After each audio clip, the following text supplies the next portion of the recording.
Bonsoir les amis. Nous voilà réunis en l'an de grâce 1843 pour un hommage à la plus grande reine du Royaume-Uni, de Grande-Bretagne et d'Irlande, qui règne aussi sur les Indes et le Canada, la grande Alexandrine Victoire de Hanovre, fille du prince Édouard, duc de Kent, et de Victoria de Saxe, qui est plus connue en France sous le nom plus simple de la reine Victoria. Devenue reine en 1838 et couronnée le 28 juin 1838 au cours d'une fête grandiose. Nous allons la voir descendre de son carrosse royal, attelé par le plus beau destrier du royaume.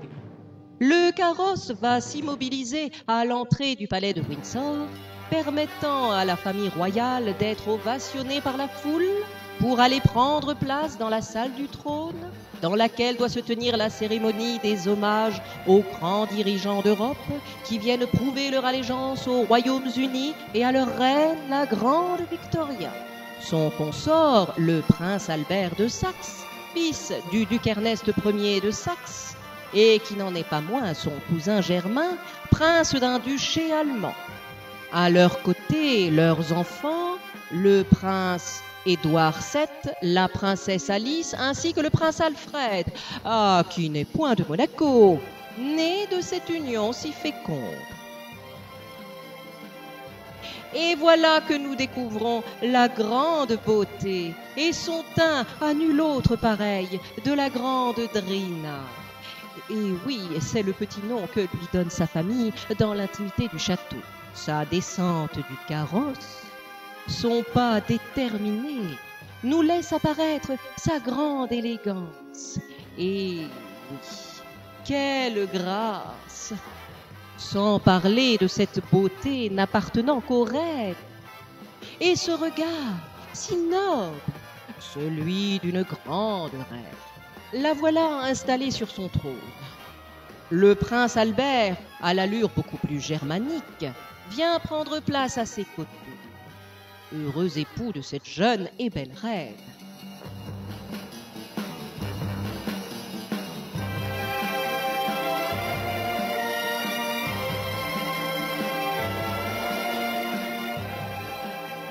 C'est à présent au tour des héritiers de s'installer aux côtés du couple royal. La démarche lourde et nonchalante de ces deux athlètes est le résultat d'un travail assidu, d'un protocole parfaitement maîtrisé.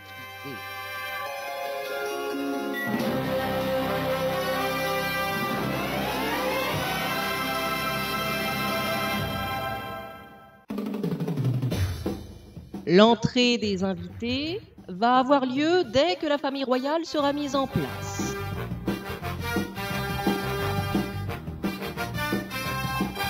Et voilà le grand baron Munchausen.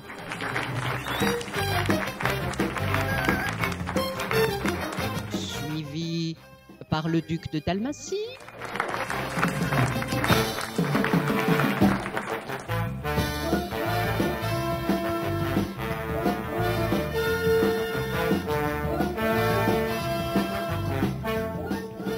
Puis voilà l'archiduc du West Highland, accompagné de son frère duc du Terrier et de la princesse la Dame Blanche, enfant naturel de Guillaume IV. Premiers héritiers du royaume de Windsor, ceux qui les met au premier rang de la famille pour la succession du trône si la reine venait à disparaître.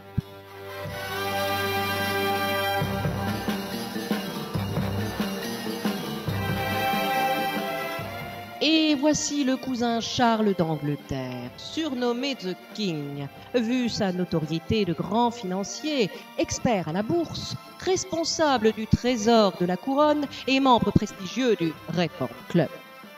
À ses côtés, Sir Bouvier, grand propriétaire d'une banque suisse qui s'occupe des intérêts du royaume d'Angleterre et ami personnel du prince Albert.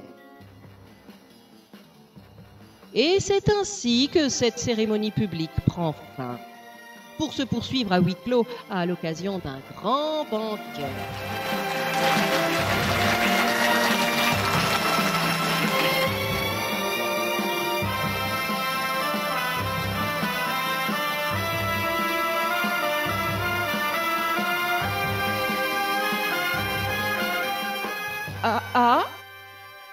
Comment?